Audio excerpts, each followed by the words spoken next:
자폐인 탑승 거부 논란입니다. 최근 대한항공 여객기에 자폐증 증상이 있는 성인 아들과 함께 탄 부모가 이 기장의 요구로 이륙 전에 여객기에서 내려야 했다 이런 주장을 해서 이 사연이 전해져서 논란인데 일단 내용 좀 정리해 주시죠. 네, 지난달 26일 독일 프랑크푸르트 공항에서 인천국제공항으로 향하는 대한항공 비행기에 자폐성 발달장애 아들과 함께 탑승한 부모가 전한 사연입니다.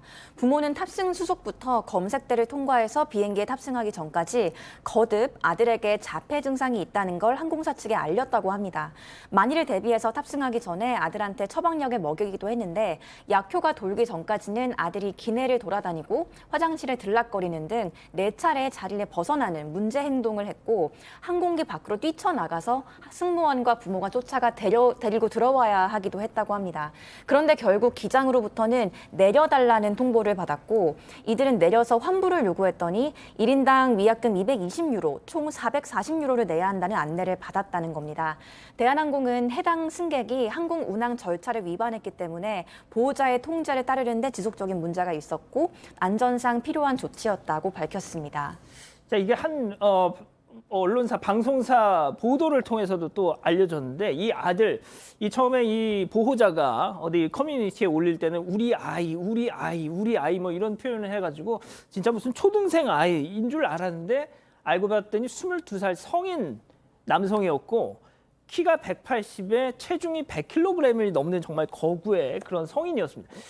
자, 그런데 이제 솔직히 비행기 안에서의 어떤 승무원의 승객 안전에 관한 얘기는 그건 부탁이 아니라 지시이지 않습니까? 그렇죠. 명령이죠. 안전 조치를 위해서 할 수밖에 없는 입장이고 저는 사실 이 분의 지금 자폐증이라는 게 제가 봤을 때 이 장애인에 대해서 충분히 케어할 수 있는 그런 어떤 능력이라고 보는데 문제는 자폐증의 문제가 아니라 지금은 제가 항공 규칙 한 가지만 꼭 말씀드리겠습니다. 항공 규칙에서 지금 우리 김 기자가 말을 잘 설명했다시피 일단 비행기 바깥으로 나갔다가 다시 들어올 수는 없는 거예요.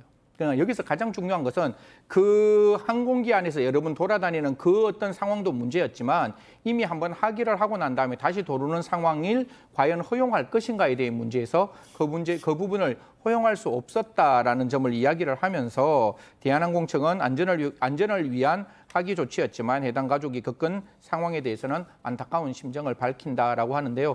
사실 이런 부분에 대해서 좀 명확한 규정이 좀 있었으면 좋겠어요. 대한항공에서도 이야기하다시피 자폐증이 있는 분이 타지 못한다 이런 건 전혀 없는 그런 상황이었으면 조금 더 적극적으로 대한항공 측에서 분명히 이야기를 했다라고 하니까요. 그 어머니께서는 그걸 왜 노티를 받지 못했는지, 그럼 노티를 받지 못했다면 그 사이에 충분히 다른 형태의 어떤 조치를 취할 수는 없었는 건지 이런 여러 가지 상황을 지금 나와 있는 단편적인 모습이 아니라 앞으로 이런 일은 분명히 발생할 수 있으니까요. 좀 정확한 어떤 규정을 만들었으면 한다는 말씀 드리겠습니다.